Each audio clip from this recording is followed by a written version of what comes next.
Très belle rencontre de Champions League ce soir entre le Paris Saint-Germain et Tottenham. Une rencontre qui s'est soldée sur un score de 5 buts à 3 en faveur du PSG. Et de son côté, Liverpool est dans le dur. Mais alors, vraiment dans le dur, en ayant concédé à domicile à Anfield une lourde défaite de 4 buts à 1 face au PSV Eindhoven. On va débriefer tout ça dans cette vidéo. Déjà, j'espère que vous allez bien et que chacun de vous se porte très bien également. Comme vous le savez déjà, il y a nos chips Joker que vous devez absolument déguster lorsque vous regardez les matchs. Lorsque vous regardez les matchs souvent, qu'est-ce que vous prenez comme apéritif pour pouvoir vous détendre? Je ne sais pas ce que vous prenez, mais je vais vous recommander un vrai délice ces chips. Je vais vous recommander les chips Joker. Très bonnes. Lors des rencontres, lorsque vous regardez votre match en famille ou même lorsque vous êtes seul, il vous faut absolument les chips Joker pour pouvoir grignoter, pour pouvoir les consommer. En cette période de fête de fin d'année, vous pouvez les commander et les offrir à vos proches pour leur témoigner votre gratitude pour vous avoir soutenu peut-être tout au long de l'année. Ou alors, pourquoi pas vous aussi devenir distributeur de la marque. Parce que là, on a des chips de banane plantain mûr. D'autres produits arrivent très bientôt sur le marché, notamment les chips de banane plantain épicées sous ce format, les chips de banane plantain non mûrs, les croquettes, les cacahuètes, ainsi de suite. Bref, beaucoup de produits qui arrivent très prochainement sur le marché. Vous pouvez les commander pour consommer vous-même, les offrir à des proches ou alors tout simplement devenir vous aussi distributeur. Actuellement, ils sont disponibles dans plusieurs villes au Cameroun, que ce soit à Yaoundé, à Douala, à Bafoussam, ou dans d'autres pays comme la Russie actuellement, et vous pouvez vous aussi dans votre pays devenir distributeur de cette marque extraordinaire tout simplement. Cela dit, belle rencontre ce soir entre Tottenham et le PSG, une rencontre qui aura été globalement très ouverte dans l'ensemble parce que je m'attendais plus ou moins à ce que Tottenham vienne et essaye de marquer le bus pour essayer de jouer en contre-attaque avec ses attaquants comme Richarlison ou alors Colomwani. Non, ce n'est pas ce qu'ils ont fait. Tottenham est venu et a essayé de jouer, de regarder le PSG dans les jeux, d'essayer de proposer le jeu, de ressortir les balles, de faire un pressing suffisamment haut. Bref, de ne pas marquer le bus. Et cela nous a offert une rencontre qui était globalement vraiment ouverte, assez plaisante à regarder. Et surtout à côté de ça, Tottenham essayait de jouer pratiquement tous les coups à fond, que ce soit avec les longues touches qui sont devenues la mode en ce début de saison en Premier League, ou alors que ce soit avec les coups de pied arrêtés, notamment les coups francs proches de la surface de réparation ou alors les corners, ce qui leur a permis par deux fois de pouvoir prendre l'avantage au score dans cette rencontre-là. Déjà un premier coup de pied arrêté qui a permis à Randal Colomwani d'offrir cette passe décisive à Richarlison, qui ouvre le score et permet au Paris Saint-Germain, du moins, ça permet à Tottenham de prendre l'avantage. Le deuxième but vient également d'un coup de pied arrêté, je pense bien.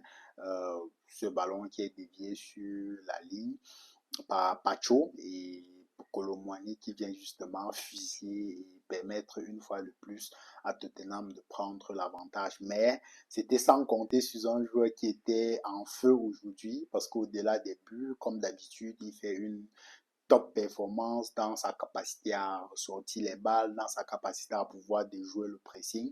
Mais surtout aujourd'hui, au-delà de tout ça, il était clinique, mais alors clinique. Deux très beaux buts, pied gauche, pied droit. Le premier, l'équilibre est simplement parfait parce que ça semble facile, mais vu la vitesse du ballon, vu la position, prendre l'équilibre qu'il faut pour que le ballon ne monte pas trop haut, que ce soit bien ajusté pour pouvoir justement tromper Vicario. Très beau but de la part de Vitinha, cette fois sur son pied droit qui permet déjà au PSG de revenir à un but partout. Et par la suite, deuxième but au retour de la deuxième mi-temps, Cette fois avec son pied gauche, petit crochet, pied droit, frappe enroulée, pied gauche qui trompe Vicario et qui permet au PSG de pouvoir revenir à 2-2 face à cette équipe de Tottenham. Là. Une équipe du PSG qui est, j'ai envie de dire, assez difficile à jouer aujourd'hui. Parce que avec le jeu qui est mis en place, plus le match avance et plus ils ont cette capacité-là à user l'adversaire. C'est un peu comme dans un combat de boxe où au départ, le gars ne fait pas trop d'efforts, il te donne des petits coups, il se repositionne. Toi, comme tu es débutant, tu mets beaucoup d'énergie, tu essayes de frapper de toutes tes forces. Et plus on avance dans le combat de boxe, et plus tu es fatigué, et plus il va prendre le dessus sur toi. C'est dans cette dynamique-là que cette équipe du PSG nous a habitués depuis la saison dernière, qui les a amenés à ce sacre-là en Champions League et même à ce début de saison. Une équipe qui a pourtant pas mal de difficultés face au bloc bas. Les quelques matchs que j'ai déjà eu à regarder en Ligue 1 du PSG, ils ont pas mal de difficultés à pouvoir déstabiliser les blocs bas. Mais lorsque c'est ouvert, comme Tottenham a essayé d'ouvrir aujourd'hui, de proposer du jeu, de ne pas marquer le bus, plus le match avance et plus ils ont cette capacité-là à pouvoir user l'adversaire et de pouvoir prendre le dessus. Et c'est exactement ce qui s'est passé aujourd'hui. Juste après cette égalisation-là, l'adversaire progressivement a été usé, avait beaucoup de mal à cette fois ressortir les balles. Et malheureusement, Pape Matassa, sur cette sortie de balle-là, commet cette erreur-là, malheureusement. Et ça permet justement à Fabian Ruiz de marquer, de bien ajuster Vicario et de marquer ce troisième but-là pour permettre au PSG de prendre l'avantage. Et par la suite, ça ne s'est pas arrêté là. Pacho qui corner aussi. Il y a cette panique dans la défense, j'ai envie de dire, ce gros temps de latence pour pouvoir dégager. Ça permet à Pacho de marquer ce quatrième but et le PSG prend une large avance, cette fois-là de 4 buts à 2 face à cette équipe-là de Tottenham. Il y a tellement cet excès de confiance où Vitinha était sur les nuages au point où je crois qu'il s'est un tout petit peu oublié, trop de contrôle, il a un peu trop tapoté la balle et perd malheureusement ce ballon-là qui permet à Colomwani de filer vers les goals, de crocheter les deux défenseurs et de bien ajuster Chevalier et permettre à Tottenham de revenir à un but seulement, de pouvoir égaliser. Mais c'était sans compter sur le fait que, comme je l'ai dit, le PSG aujourd'hui, plus le match avance et plus ils ont cette capacité à user l'adversaire. Donc, ce qui fait que si tu n'es pas capable d'être lucide pendant 90 minutes, il sera extrêmement difficile en essayant de ressortir les balles proprement, de pouvoir tenir jusqu'à la fin. Ce qui permet justement dans cette mouvance-là à user l'adversaire, ça permet malheureusement à Romero de sortir avec cette main-là qui est clairement levée. Donc, il y a le penalty, il est indiscutable et Vitinha qui est en feu vient facilement conclure et permettre au PSG de pouvoir prendre les 3 points aujourd'hui et de très bien se positionner, elle aussi en tête des meilleures équipes de la Champions League, certainement avec un objectif clair défini aujourd'hui dans le top 8. Bref, belle rencontre qui aura été assez ouverte, assez plaisante à regarder. Beaucoup de buts, beaucoup d'intensité, beaucoup de duels. Et voilà, ça s'est soldé par une victoire nette du PSG qui fait désormais aussi, du moins ce qui se repositionne dans ce top 8-là et peut justement, je crois que les prochains adversaires, le PSG n'a plus vraiment, je sais même quoi les prochains adversaires du PSG, bref j'oublie, mais une équipe qui est sur une très bonne dynamique, sur la même dynamique que la saison dernière, raison pour laquelle ils ont battu le Barça, aujourd'hui ils battent justement cette équipe-là de Tottenham et hâte de voir ce que les prochaines rencontres surtout vont donner, surtout à partir des phases à élimination directe parce qu'il y a des équipes qui sont déjà quand même plus ou moins bien placées et qui en principe devraient pouvoir finir dans ce dans ce top 8-là et de pouvoir accueillir le match de phase à élimination directe, les matchs retour à domicile. Donc on avait Tottenham en face et de l'autre côté aussi, Liverpool jouait. c'est quoi, c'est quoi cette défense de Liverpool? Ça commence à devenir réellement inquiétant cette défense. Déjà, Van Dijk sur le premier but, qui est censé être le leader de cette défense-là, plus le temps passe et plus il commet souvent ce et il a souvent son recul frein là qui m'énerve. Parfois, des moments où tu estimes qu'il peut sortir et annihiler l'action, il va faire du recul frein, faire du recul frein. Bref, un Van Dijk qui n'est plus très souverain et ça crée justement toute cette défaillance-là sur la ligne défensive de Liverpool. Kekes aussi, qui a du mal réellement à s'installer dans cette équipe. Je ne comprends toujours pas pourquoi Ancelotti s'entête à pouvoir le titulariser. Ou alors, je ne sais pas si Robertson était blessé. Bref, pas à ma connaissance. Donc, le voir titulaire dans cette rencontre, j'étais un tout petit peu surpris quand même.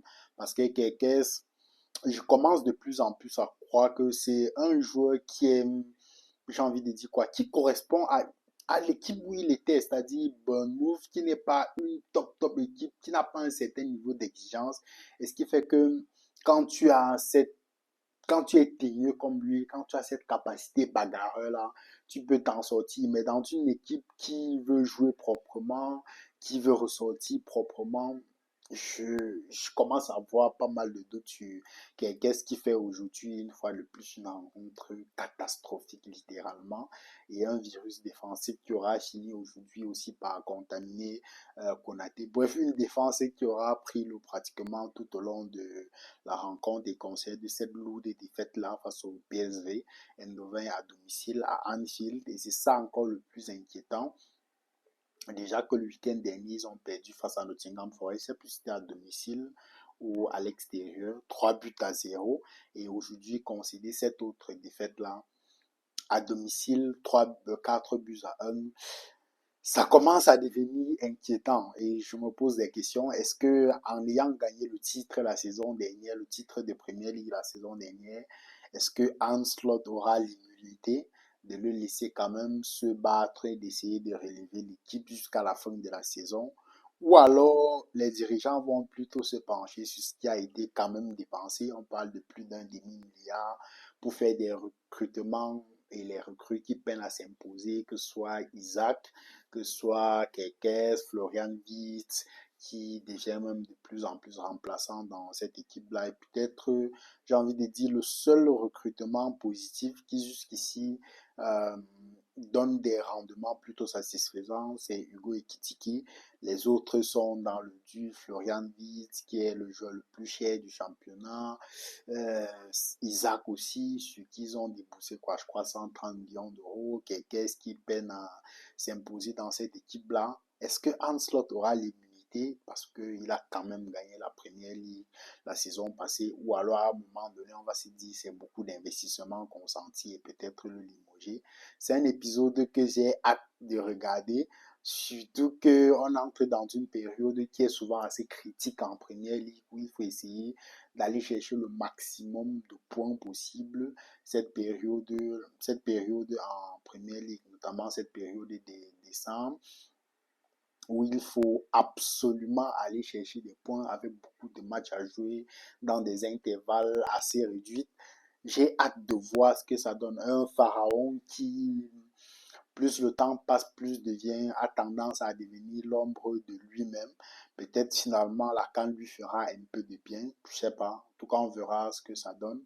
Mais cette équipe de Liverpool, elle est inquiétante et concéder une telle défaite aujourd'hui à domicile à Anfield, hâte de voir ce que ça va donner. De son côté, le Real de Madrid a gagné 4 buts à 3. Je n'ai pas particulièrement regardé ce match parce que c'est assez compliqué de regarder autant de matchs au même moment.